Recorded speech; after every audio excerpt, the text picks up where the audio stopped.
Les tableaux qui parlent, une série de podcasts par Francis Rousseau. François-Léon Benouville, 1821-1859, La colère d'Achille, 1847, Musée Fabre, Montpellier. Mais pourquoi Achille est-il donc en colère ? Et surtout, pourquoi est-il nu ? S'est-il fait dépecer de ses vêtements au coin d'un rempart troyen ? Le marbre immaculé de son beau fauteuil le rendrait-il allergique au port du chiton posé sous son séant ? A-t-il tombé la chlamyde à la suite d'un coup de chaud soudain ? Après tout, la colère peut donner des vapeurs, même à un demi-dieu. Ce sont autant de questions cruciales auxquelles ce podcast va tenter de répondre. Bref, pour bien comprendre de quoi il s'agit, il faut d'abord se souvenir qu'Achille est connu dans le monde antique, et dans l'Iliade d'Homère surtout, pour avoir eu 3 grosses, mais alors très grosses colères. Il y en a ras-le-bol, hein. Il y en a plus que ras-le-bol, hein. On a été très gentils, on a essayé de ménager pendant des années la chèvre, le chou, tout le monde, hein. Bon, alors là, il y en a ras-le-bol, hein. Une contre Agamemnon, roi de Mycène, une autre contre Hector, fils du roi Priam et de la reine Écube, et une dernière contre le dieu Apollon lui-même, dieu des arts, du chant, de la musique, de la beauté masculine, de la poésie et de la lumière. Un cumulard de l'Olympe, bien mignon en apparence, mais pas du tout commode, et qu'il ne fallait surtout pas provoquer. Qu'ils viennent vous chercher sous les tentes d'Achille. Wow, alors... Quant à ce brave Achille, au pied rapide, comme l'appelait gentiment Homère, une façon de dire qu'il n'avait pas inventé l'eau chaude, tout demi-dieu qu'il était, il avait la réputation d'être plutôt sanguin, et de prendre la mouche pour un oui pour un non, surtout pour un non d'ailleurs. Alors, quelle est donc la colère représentée sur cette toile ? La 1, la 2 ou la 3 ? Vous avez fait le 1. Faites le 3 si vous avez fait le 1 parce que vous êtes satisfait de votre message, ou faites le 4 si vous avez fait le 1 parce que vous étiez satisfait d'avoir fait le 2 parce que vous n'étiez pas satisfait de votre message. Non, je ne vous inviterai pas à taper, ce serait d'un mauvais goût total pour une colère. Le titre de cette toile, qui valut un prix de Rome au peintre académique François-Léon Benouville, digne élève de Léon Cogniet, indéfectible ami de Géricault, tous adeptes des mises en scène picturales fracassantes, le titre de la toile donc ne donne pas la réponse. Par contre, la note écrite de la main de Benouville qui accompagnait cet envoi à l'Académie de France à Rome, la Villa Médicis, précise de façon lapidaire: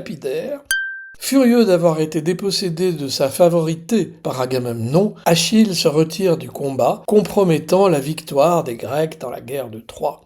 Les héros grecs antiques, ayant tous une vie privée très compliquée, la favorité en question est à la fois Patrocle, Hector et Briséis. C'est une dame, une sorte d'Hélène bis, une vraie trinité, en somme. Il faut des dieux apaiser la colère pour ce sang malheureux qu'on veut leur dérober. Regarde, quel orage est tout prêt à tomber. Et les 3 colères semblent se mélanger un peu les pinceaux sur cette toile, si on peut dire. Donnez pas un qui gagne, donnez pas un qui l'évêque, hein. Parce que là, je vous garantis qu'on lui pète les dents, hein. Sans pas rigoler, hein. Si ce qui arrive, c'est qu'il est comme fou, et puis... La première est celle qui éclate contre le roi Agamemnon. Sur fond de jalousie féroce et d'intrigues amoureuses interminables, Achille accusant Patrocle d'avoir choisi Briséis plutôt que lui, et Agamemnon enlevant Briséis à la fois à Patrocle et à Achille, qui préférait tout de même son Patrocle à leur Briséis. Ouf. Homère écrit, je résume parce que sinon il y en a pour des heures: et Achille, au pied rapide, le regardant d'un œil sombre, c'est Agamemnon dont il est question, parla ainsi: ah, revêtu d'impudence, âpre au gain, je n'ai jamais eu une part égale à la tienne dans le saccage de cette ville troyenne bien peuplée. Mais oui,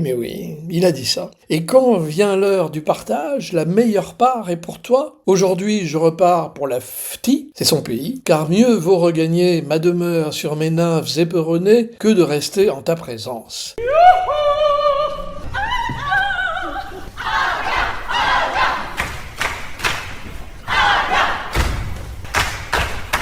Le roi barbu qui s'avance, c'est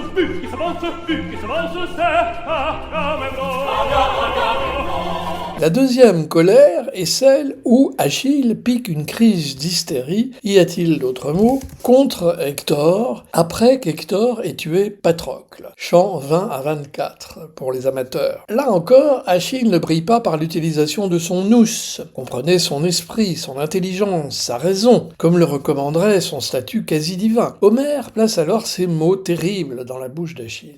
Hector, tu pensais peut-être, après avoir tué Patrocle, n'avoir plus rien à craindre de moi. Plutôt Dieu que j'eusse la force de manger ta chair crue pour le mal que tu m'as fait. Ah oui, quand même. Brrr. Lève-toi, prince de Troie, lève-toi. Je ne laisserai pas une pierre voler ma victoire.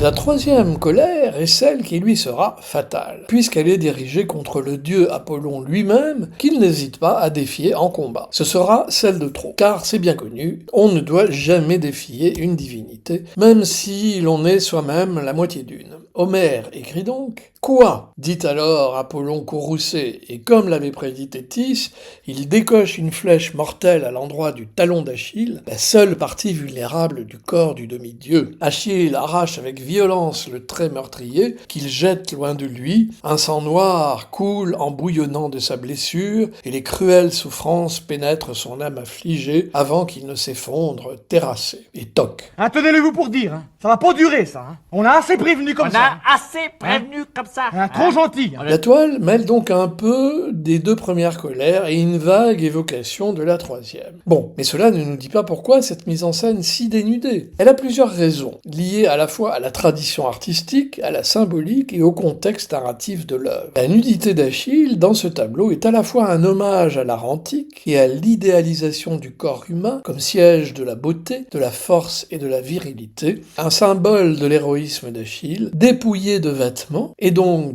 de tout artifice, prêt à affronter son destin avec courage. Et enfin, cette nudité est un moyen imparable de renforcer l'intensité émotionnelle de la scène en dépeignant un état brut, une rage primitive et incontrôlée. Quant à l'instrument qui gît à gauche, c'est bien une lyre, placée là à côté du trône, siège de la colère du demi-dieu, pour symboliser le fait qu'Achille est aussi un homme sensible, cultivé, ami des beaux-arts, et non pas simplement une brute épaisse colérique et un guerrier sanguinaire, prêt à manger tout cru ses ennemis. La lyre symbolise donc sa vulnérabilité. Le plectron en bois, cette sorte de cuillère servant à gratter ou pincer les cordes, désignant quant à lui clairement le talon du héros. Si bien que l'on se demande si plutôt que de titrer la colère d'Achille, Benouville n'aurait pas mieux fait de titrer les colères d'Achille. Et oui, car il apparaît bien qu'Achille était un être en général façonné par la colère. Prêtre deviendra la première victime. Le bûcher, par mes mains détruites et renversées, dans le sang des bourreaux nagera dispersé. Surtout depuis qu'Agamemnon, l'objet de sa première colère, lui avait donné sa fille Iphigénie avant de la lui reprendre à la veille de leurs noces, pour la sacrifier vivante au dieu de l'Olympe qui demandait son sang. Si je n'ai pas vécu la compagne d'Achille, j'espère que du moins un heureux avenir à vos faits immortels joindra mon souvenir, et qu'un jour mon trépas, source de votre gloire, ouvrira le récit d'une si belle histoire.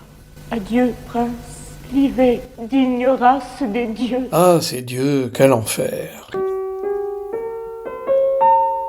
Ponctuation sonore, Jacques Offenbach, La Belle Hélène, Marche des Rois, production de l'Opéra de Zurich, 1997. Jean Racine, Iphigénie, Acte 5, scène 2. Mise en scène par Jean Kerschbron en 1968. Comédie française. 3. Film de Wolfgang Peterson avec Brad Pitt, 2004. Brenda, le répondeur, les déchiens, y en a marre.